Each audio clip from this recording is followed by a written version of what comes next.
विज्ञान पत्रिका कार्यक्रम में श्रोताओं, हमारे आज के मेहमान हैं प्रोफेसर S.R. वर्मा, जो कि भौतिक शास्त्र के प्रोफेसर हैं। और आज इस कार्यक्रम में आपसे बातचीत का विषय रहेगा ब्लैक होल्स।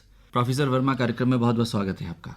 धन्यवाद भारती जी। सर, सबसे पहला प्रश्न तो यही है कि हाल ही में ब्लैक होल की एक फोटोग्राफ खींची गई है और ये एक बार पुनः चर्चा में है। ब्लैक होल के बारे में हर व्यक्ति जानना चाहता है, तो हमारे श्रोता बहुत उत्साहित हैं आपसे जानने के लिए कि आखिर ब्लैक होल है क्या।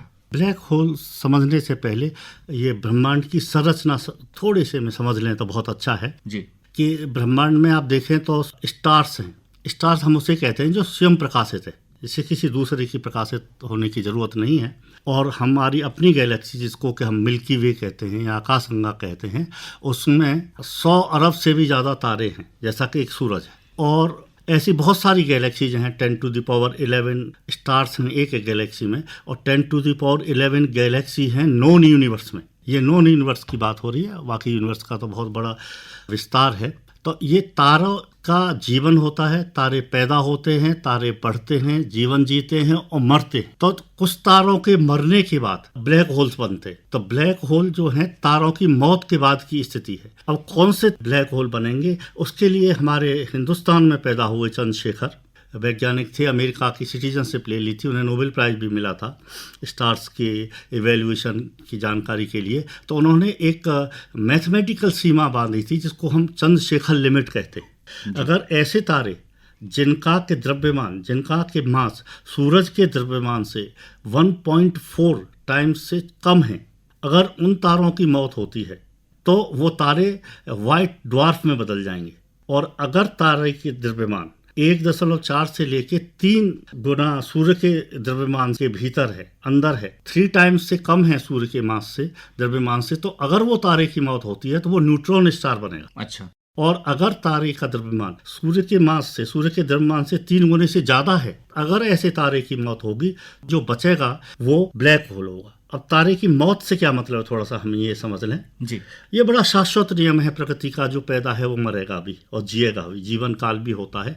तो तारे बनते हैं, जो गैस क्लाउड्स हैं वो इकट्ठे होते हैं। गैस क्लाउड के इकट्ठे होने की वजह से, ग्रेविटेशनल फोर्स की वजह से, उसका जो मध्य भाग है, सेंटर भाग है, उसको हम कोर कहते हैं। वहाँ हाइड्रोजन, क्योंकि पूरी यूनिवर्स में 80% से ज़्यादा हाइड्रोजन है और बाकी हीलियम और दूसरी चीज़ें हैं। तो हाइड्रोजन कंटिन्यूअसली थर्मोन्यूक्लियर रिएक्शन से हीलियम में बदलती रहती है, तो वो न्यूक्लियर एनर्जी निकलती है। तो क्या हुआ, सेंटर से न्यूक्लियर एनर्जी निकली जो बाहर की तरफ जा रही है। और तारे में क्योंकि मास होता है, स्टार्स में क्योंकि मास होता है, द्रव्यमान होता है, द्रव्यमान का ग्रेविटेशनल फोर्स होता है जो हमेशा केंद्र की तरफ काम करता है। तो 2 तरह के बल हो गए, एक ग्रेविटेशनल फोर्स जो तारे के केंद्र की तरफ काम कर रहा है, और एक थर्मोन्यूक्लियर एनर्जी जो बाहर की तरफ काम कर रही है। ये दोनों बैलेंस बनाते हैं, ये संतुलन बनाते हैं। जब तक ये संतुलन बना रहता है, हाइड्रोजन हीलियम में बदल रही है और ये दोनों ऊर्जाओं का संतुलन बना रहता है, तब तक तारा जिंदा रहता है। और एक समय आता है जब कि हाइड्रोजन खत्म होने को होती है।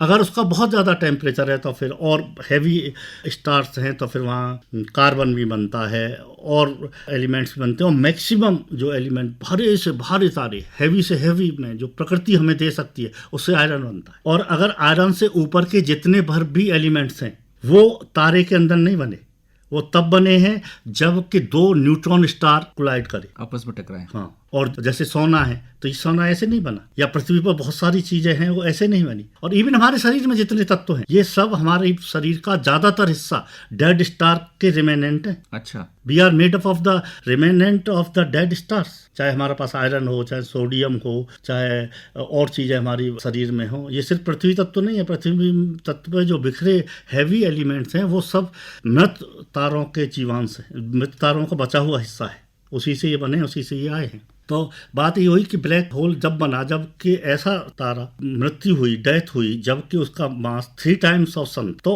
हुआ ये कि जो कोर है वो कोर और सिकुड़ गई और बाहरी हिस्सा बाहर फैल गया जी। और उसकी डेंसिटी इतनी हो गई कि अगर सामान्य तौर पे हम कहें तो इनफाइनाइट डेंसिटी हो गई सेंटर में।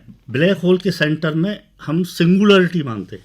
सिंगुलरिटी एक वर्ड है फिजिक्स में जिसका मायने है को ऐसा स्पेस टाइम जो है इनफाइनाइटली बेंड हो गया, जहां पर कि डेंसिटी इनफाइनाइट हो गई, वॉल्यूम 0 हो गया। और इस कोर्स से बाहर एक जो स्पेस बनती है एक तो होती है कोर उसकी ब्लैक होल की, एक उसके आसपास की जगह होती है, उसको हम कहते हैं इवेंट होरिजन। और इवेंट होरिजन और कोर की पहचान हम थ्योरेटिकली ऐसे करते हैं कि इवेंट होरिजन में जो एस्केप वेलोसिटी है वो लाइट की वेलोसिटी के बराबर होती है, और इसलिए लाइट भी वहां से एस्केप नहीं कर सकती अगर कोई भी चीज उसके पास आ जाएगी, क्योंकि उसका ग्रेविटेशन फोर्स बहुत ज्यादा होता है कोर का, तो कोर सबको अट्रैक्ट करती है। इवन लाइट भी अगर उसके पास से गुजरेगी तो लाइट को भी वो अपनी तरफ एब्जॉर्ब कर लेगा और बाहर नहीं जा पाएगा। तो ये प्रश्न आमतौर पर उठता है कि क्या यदि मनुष्य किसी ब्लैक होल में चला गया तो? मनुष्य तो बहुत भारी चीज है, उसका अपना मास भी होता है, डेंसिटी भी होता है। मैं हल्की से हल्की बात कर रहा हूँ कि अगर प्रकाश जिसको कि फोटोन्स, जिसकी हम मासलेस फोटोन्स कहते हैं, अगर वो भी उसके पास चले जाएं। एक्चुअली हम थोड़ा एक बात और समझ लें, ब्लैक होल समझने में शायद हमें सुविधा रहे। ग्रेविटी को ठीक से समझ लें तो ब्लैक होल समझने में आसान होगा। ग्रेविटी का मैथमेटिकल फॉर्मूला सबसे पहले न्यूटन ने दिया, और हमने कहा कि ग्रेविटी की खोज न्यूटन ने की जब वो पेड़ के नीचे बैठे थे और एप्पल गिरी, एक बहुत प्रसिद्ध कहानी है। और उन्होंने सिंपल सा फॉर्मूला दिया कि अगर आपको ग्रेविटेशनल फोर्स पता करना है तो F बराबर है Gm1m2/r²। और एक बात जो न्यूटन मैकेनिक्स में है वो बेसिकली ये है कि उन्होंने स्पेस और टाइम को अलग अलग माना, बात नंबर 1। जी। बात नंबर 2, स्पेस टाइम को स्टैटिक माना। इसके बाद आइंस्टाइन आए। आइंस्टाइन ने यह कहा कि नहीं, ग्रेविटी कोई फोर्स नहीं है। उन्होंने कहा कि it is a consequences of space time bonding. उन्होंने कहा स्पेस और टाइम अलग नहीं है, स्पेस टाइम मिलकर कंटिन्यूम बनाते हैं, एक चादर सी बनाते हैं, और जैसे ही कोई भारी चीज या एनर्जी होती है तो स्पेस टाइम बेंड हो जाती है। और उन्होंने कहा स्पेस टाइम की भी डायनेमिक्स है। जैसे पृथ्वी हमारे चारों ओर सूरज के चारों ओर घूम रही है, तो उसको अगर हम आइंस्टाइन के टर्म्स में समझाएं तो सिंपल सी बात है, सूरज भारी है और उसके आसपास की जो, जैसे आप चादर लें, चादर को ताने और उस पर एक बॉल फेंक दें, तो बॉल जहां गिरेगी उसके चारों ओर बेंड हो जाएगी स्पेस। इसी तरह वो भारी द्रव्यमान की वजह से बेंड हो जाती है, फिर उसके आसपास जो चीज़ आती हैं उनकी तरह। तो जैसे ही ब्लैक होल क्योंकि बहुत भारी होते हैं, कई 100 सूरज के वजन के बराबर और उससे भी ज़्यादा भारी होते हैं, तो जैसे ही उनके पास आती है तो वो उनको अट्रैक्ट कर लेता है और उनके आसपास घूमने लगता है। अच्छा, एक और बात, ब्लैक होल के साथ एक और चीज़ समझ लें हम तो थोड़ा और सुविधा रहेगी कि ब्लैक होल का जो कॉन्सेप्ट है वो आइंस्टाइन की जनरल थ्योरी रिलेटिविटी से समझा सकता है। न्यूटन्स ग्रेविटी ब्लैक होल को नहीं एक्सप्लेन कर सकती, तो ये प्रेडिक्शन है जनरल थ्योरी रिलेटिविटी पे। और एक बहुत इंटरेस्टिंग बात यह है कि आइंस्टाइन अपने जीवन काल में, जब कि वो उन्होंने जनरल थ्योरी रिलेटिविटी दी जिसमें कि फील्ड इक्वेशन है, 8 फील्ड इक्वेशंस हैं जिसमें टेंसर इन्वॉल्व होते हैं, तो वो खुद ये नहीं समझ पा रहे थे उस वक्त कि हालांकि उनकी थ्योरी ये बताती है कि ब्लैक होल होना चाहिए, पर वो खुद ब्लैक होल की खोज आइंस्टाइन की नहीं थी। वो ये कहने में हिचक रहे थे तब तक, तभी जर्मन के एक दूसरे साइंटिस्ट थे, कार्ल श्वार्ज़चाइल्ड।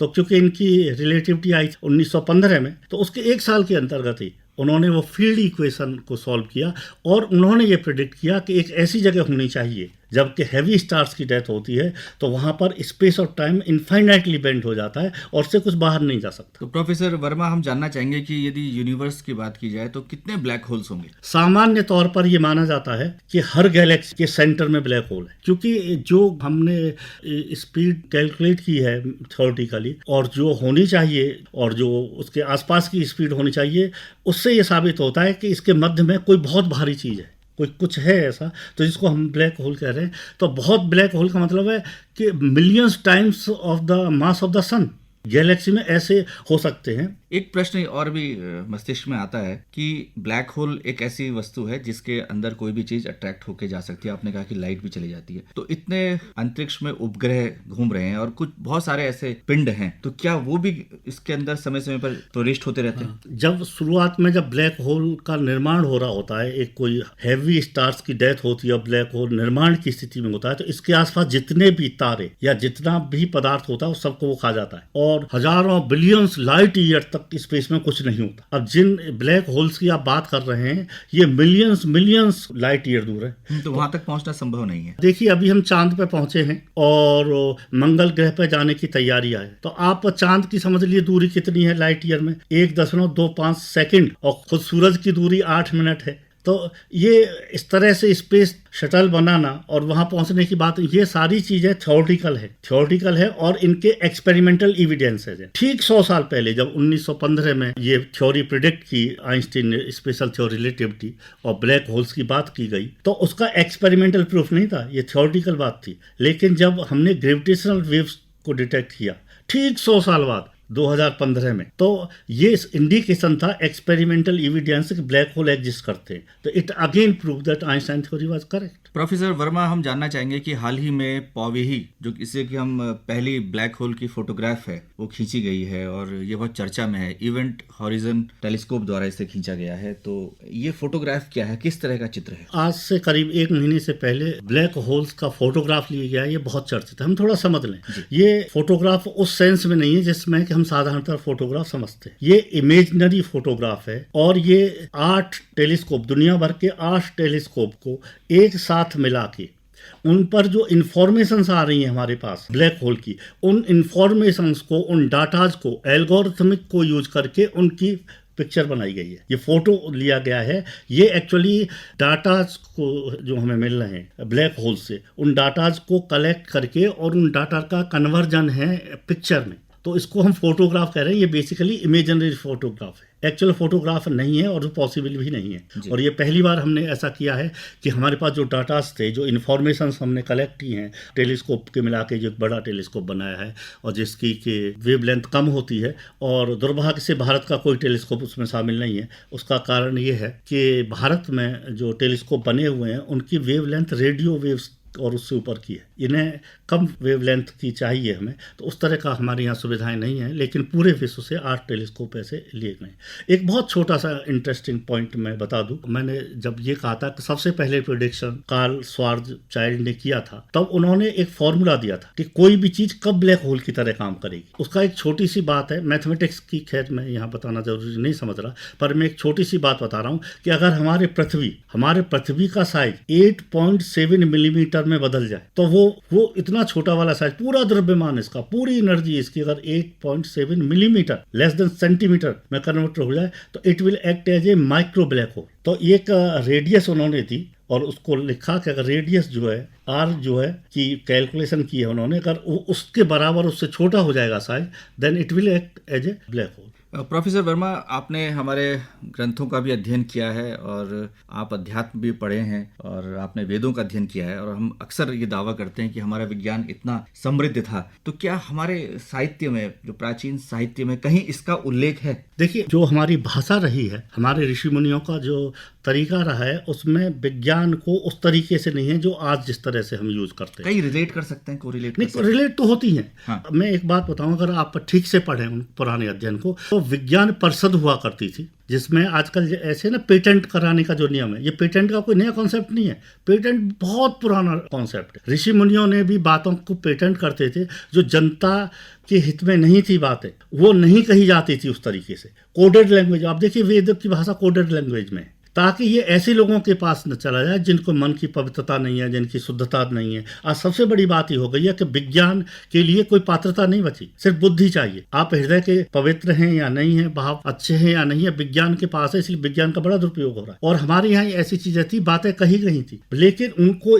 का दुरुपयोग न हो सके इसकी बड़ी सावधानी बरती गई थी। इसीलिए देखिए, प्रकृति अब तक चली आई, और ये जो नई विज्ञान आई है, जिसको हम पश्चिम से आई विज्ञान कहते हैं, 300-400 साल बाद स्थिति ऐसी हो गई है कि हम सांस लेने के लिए परेशान हो गए। तो विज्ञान के प्रति बड़े जागरूक थे हमारे लोग, और विज्ञान उन्हीं के हाथों में था जिनके में जनहिताय की भावना थी, लोक हिताय की भावना थी, इसलिए वो बहुत जन सामान्य में नहीं पहुंची। प्रोफेसर साहब, अंतिम प्रश्न, ये जो फोटोग्राफ खींची गई है ब्लैक होल की, आपने कहा कि ये इमेजिनरी फोटोग्राफ है, तो इसका क्या सिग्निफिकेंस है? इससे क्या लाभ हो सकता है मानव जाति के लिए? अभी जो सबसे बड़ी बात है, इसको सृष्टि के विस्तार के बारे में, डार्क मैटर के बारे में भी और तथ्यों के बारे में हम ज़्यादा इन्फॉर्मेशन कलेक्ट कर पाएंगे। और ये अभी ब्लैक होल का फोटोग्राफ नहीं है, और चीज़ों के भी हम फोटोग्राफ ले पाएंगे। और जो आज सबसे बड़ी बात है कि जो हमारे आज के वैज्ञानिक जिस फ्रंट पे जूझ रहे हैं, वो है डार्क एनर्जी और डार्क मैटर। तो इस तरह की बात है, अगर हमें और इन्फॉर्मेशन ब्रह्मांड के बारे में मिल जाए, यूनिवर्स के बारे में मिल जाए, तो शायद हम उसको और ज़्यादा बेहतर समझने की कोशिश करें। और आप आश्चर्यचकित होंगे कि डार्क एनर्जी ज़्यादातर हिस्सा है, बड़े 4 या 5% में है बाकी विजिबल यूनिवर्स, बाकी 95 में तो डार्क मैटर और डार्क एनर्जी है। पर मैं इसे दूसरी तरह कहता हूँ कि जिसको हम डार्क मैटर कह रहे हैं वो है जिसे हम समझ नहीं पा रहे। इसी को हमारी उपनिषद में ब्रह्म का है। डार्क मैटर का रेस्पॉन्सिबल है कि हमारी यूनिवर्स एक्सटेंड हो रही है, यूनिवर्स इज एक्सपेंडिंग। तो dark matter is responsible for modern technology. आधुनिक विज्ञान की भाषा में उसे डार्क एनर्जी कहा हमने, और उपनिषद में हमने उसे ब्रह्म कहा, जिसकी वजह से फैल रहा है जी, जिससे सारा जीवन है। ये टर्मिनोलॉजी का फ़र्क है, वैज्ञानिक के तौर तरीके का फ़र्क है। बाकी भाषा बदलती रहती है समय के साथ, टर्मिनोलॉजी बदलती रहती है समय के साथ, सत्य नहीं बदलते। प्रोफेसर वर्मा, आज आप हमारे स्टूडियोज में आए और आपने ब्लैक होल्स के संबंध में हमारे श्रोताओं को बहुत ही विस्तृत जानकारी दी, और हमें उम्मीद है कि जो उनकी जिज्ञासाएं थी ब्लैक होल को लेकर और जो चर्चाएं इस समय चल रही हैं उस पर उनकी जो जानकारी है वो बड़ी होगी। स्टूडियोज में आने के लिए आपका बहुत बहुत धन्यवाद। धन्यवाद, आप सभी का बहुत बहुत धन्यवाद।